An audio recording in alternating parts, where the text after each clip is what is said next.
안녕하세요. 할러 스토리텔러입니다. 이번 영상에서는 한반도 역사 속의 러시아에 대해서 이야기해드리고자 합니다. 특히 러시아와 한국의 첫 접촉부터 수교 이전까지의 사건들에 대해서 말씀드리겠습니다.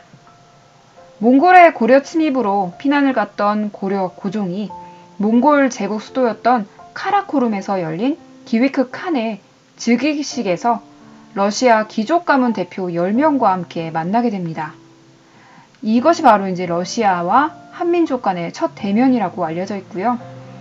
또 하나는 이후 러시아 프리기캄 팔라다호는 2년 동안 거문도 정박을 하게 되는데 이것이 근대에 이반 알렉산드로비치 전함 팔라다에서 러시아인에 비친 조선인의 모습으로 기록되어 있다고 합니다.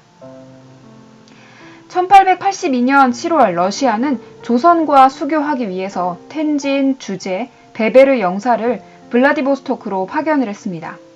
그러나 이모군란의 반발로 성공하지 못했습니다. 당시 러시아는 서구의 조선 침투를 탐탁하게 생각하지 않았고 중앙아시아, 청, 조선에서 러시아와 대치하고 있는 영국을 견제하기 위한 의도도 있었습니다.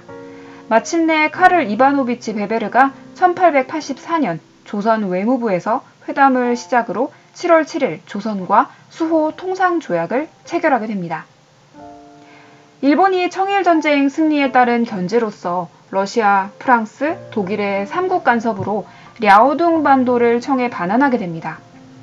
이때 명성황후 세력과 친미, 칠러파가 나뉘게 되자 일본은 1895년 을미사변을 일으켜서 친일 내각을 성립하고 권력을 독점하려고 합니다.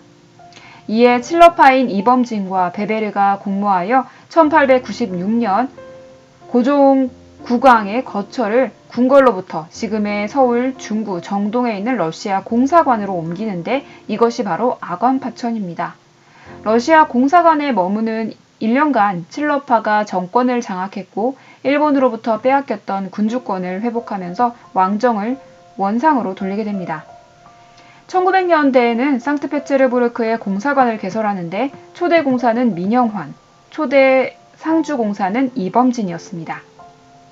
러시아는 왜 요동반도에 이어서 일본의 침략 전쟁을 저지하고 나선 것일까요? 당시 일본은 한반도를 거쳐 만주와 중국 대륙으로 진출을 꾀하고 있었고 이를 위해 영국과 동맹을 맺기도 합니다. 러시아는 1905년 유럽 모스크바, 블라디보스토크, 시베리아 철도 완공을 앞두고 있었고 군대와 물자를 동아시아로 운송하고 경제적인 침투를 하기 위한 야욕이 있었습니다. 러시아도 한반도와 국경을 접하고 있기 때문에 조선이 일본의 통치하에 들어가면 영향력을 행사하지 못할 것이라는 정치적인 이유도 있었고 앞서 언급했던 대로 경제적인 목적도 있었습니다.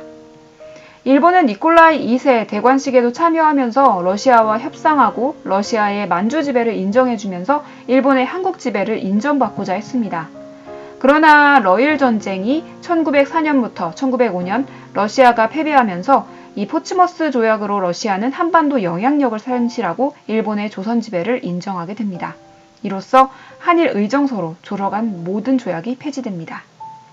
일제강점기 러시아 극동지역, 중국의 동북지역에서는 항일 독립운동이 활발하게 일어났습니다.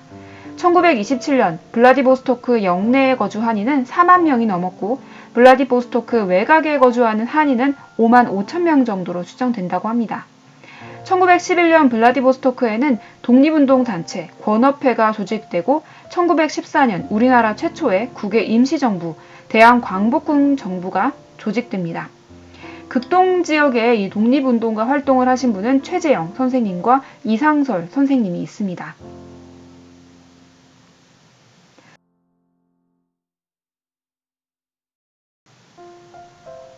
1945년 2월 2차 세계대전이 말미에 갈 무렵 미국의 루즈벨트, 영국의 처칠, 소련의 스탈린이 모여 얄타회담에서 전후질서와 한반도 독립에 관한 내용을 결정하게 됩니다. 이로부터 수많은 시간이 흘러서 한국과 소련의 국교 정상화가 이루어지게 되는데요. 러시아와 관계가 인적, 물적, 지리적으로 가까워지기 시작한 것은 한국과 러시아가 수교를 맺으면서부터입니다. 1990년 6월 4일 샌프란시스코 정상회담에서 노태우 대통령과 소련의 고르바초프 대통령이 만나 사상 첫 정상회담을 엽니다. 9월 30일에 한소 외무장관 회담이 최호중 외무장관과 세바르나제 외무장관이 함께 외교관계 수립에 합의했으며 1991년에 소련 연방이 해체하게 되면서 12월 27일 한국 정부는 러시아 연방을 승인하고 한러 외교관계로 자동 승계하게 됩니다. 이후 우리나라의 북방 외교가 더 활발해지게 됩니다. 특별히 2020년 올해는 한러 수교를 맺은 지 30주년이 되는 해이기도 합니다. 지금까지 살펴보았듯이 러시아는 18세기부터 지금까지 한반도의 역사에 깊숙이 관여해온 이웃 국가입니다. 한반도 만주에 영토적 야욕이 있었던 것은 사실이나 일본과 영국을 견제하는 역할을 했으며 한반도 분단 결정에 있어서 의결권이 있는 국가였습니다. 소련은 냉전 시기 적대국이었던 공산국가였지만 수교 이후에 러시아는 한국과 정치적, 경제적, 전략적 이익을 위해서 서로 협력하고 있는 상호 우호적인 국가입니다. 한국의 국익을 넓히기 위해서라도 러시아를 잘 아는 것이 중요하겠죠. 본 영상은 한국외대 국제지역대학원 러시아 CIS학과 대학원생들의 도움으로 제작되었습니다. 앞으로도 더 많은 이야기들로 찾아뵙겠습니다. 구독과 좋아요 그리고 응원 댓글 많이 부탁드리겠습니다. 지금까지 할러 스토리텔러였습니다. 감사합니다.